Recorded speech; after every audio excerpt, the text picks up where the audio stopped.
سب سے پہلی اور بنیادی بات جس وجہ سے سردی کو اہل ایمان کا موسم بہار کہا گیا ہے وہ اس کی لمبی راتیں ہیں۔ لمبی راتیں ویسے تو اوورآل ہی اگر راتوں کو کاؤنٹ کیا جائے تو ہماری زندگی کا تیسرا حصہ تقریباً راتوں میں گزرتا ہے۔ اگر کوئی رات کی قدر نہیں کرتا ہے تو اپنی زندگی کا تیسرا حصہ وہ ضائع کر دیتا ہے۔ بالخصوص آج کل کے حساب سے اگر دیکھا جائے 5 بجے غروب آفتاب تقریباً 5:05 پہ ہو رہا ہے اور فجر کی نماز ہم 6 بجے ادا کر رہے ہیں۔ کتنی طویل اور لمبی رات بنتی ہے یہ سردی کی۔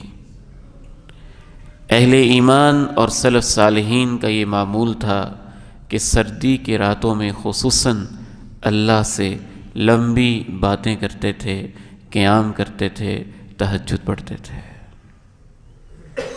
اور قابل غور بات یہ ہے کہ جس شخص کو سردی کی راتوں میں بھی اٹھنے کی توفیق نصیب نہیں ہوتی ہے تو گرمی میں کیسے اٹھے گا، جبکہ ویسے ہی رات 4-5 گھنٹے کی ہو جاتی ہے۔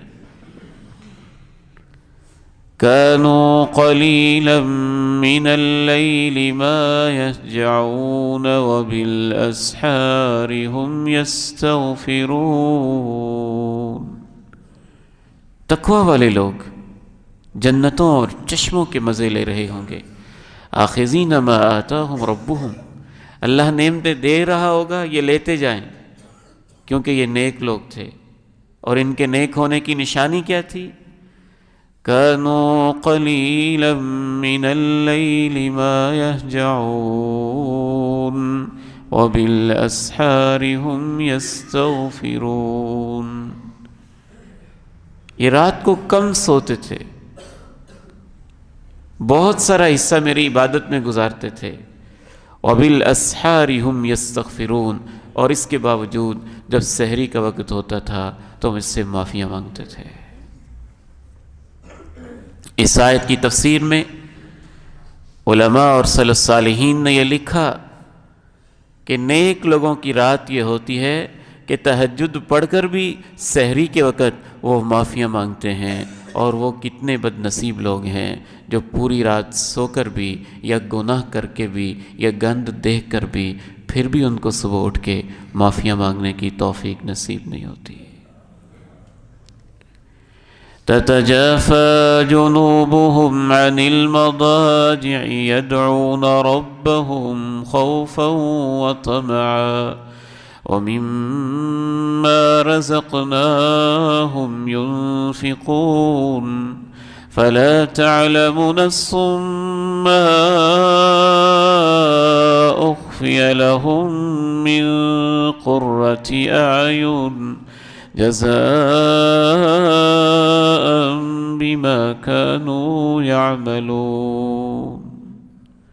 ان کے پہلو بستر سے علیحدہ ہو جاتے تھے، وہ اپنے رب سے دعائیں کرتے تھے خوف کی وجہ سے اور جنت کے شوق کی وجہ سے، اللہ کے عذابوں کے خوف کی وجہ سے اور اللہ کی رحمتوں کی امید کی وجہ سے۔ اور جب دن ہوتا تھا تو میری راہوں میں خرچ کرتے تھے۔ کسی کو نہیں پتا کہ ایسے لوگوں کے لیے اللہ نے جنت میں کیا کچھ رکھا ہوا ہے۔ وہ کچھ رکھا ہے جس سے ان کی آنکھیں ٹھنڈی ہو جائیں گی، یہ صلہ ہے ان کی محنتوں کا۔ امام ابن کثیر رحمہ اللہ نے بہت خوبصورت بات لکھی کہ رات کی تنہائیاں لوگوں کی نگاہوں سے چھپی ہوتی ہیں، تو یہ چھپ کے عبادت کرتے تھے۔ اللہ نے جنت میں ان کو ایسی نعمتیں دی ہیں جو دنیا کی کسی آنکھ نے دیکھی نہیں ہے اور کسی دل میں ان کا خیال بھی نہیں آیا ہے۔ اچانک ان کے سامنے قیامت کے دن جنتوں میں پیش کی جائے گی کہ میں نے تمہارے لیے چھپا کے رکھی ہوئی تھی، کیونکہ یہ چھپ کے عبادت کرتے تھے نا۔ فَلَا تَعْلَمُ نَفْسٌ مَّا أُخْفِيَ لَهُم مِّن قُرَّةِ أَعْيُنٍ جزاء بما كانوا يعملون۔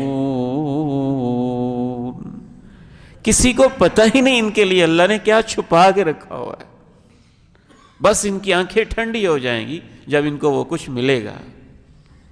ایک اور بڑی خوبصورت بات سمجھ میں آتی ہے کہ چونکہ یہ رات میں اپنے نیند کی لذت کو قربان کرتے تھے، تو اللہ رب العزت نے ان کے لیے جنت میں ان لذتوں کا انتظام کیا ہے جس کے مقابلے میں کوئی لذت نہیں ہے۔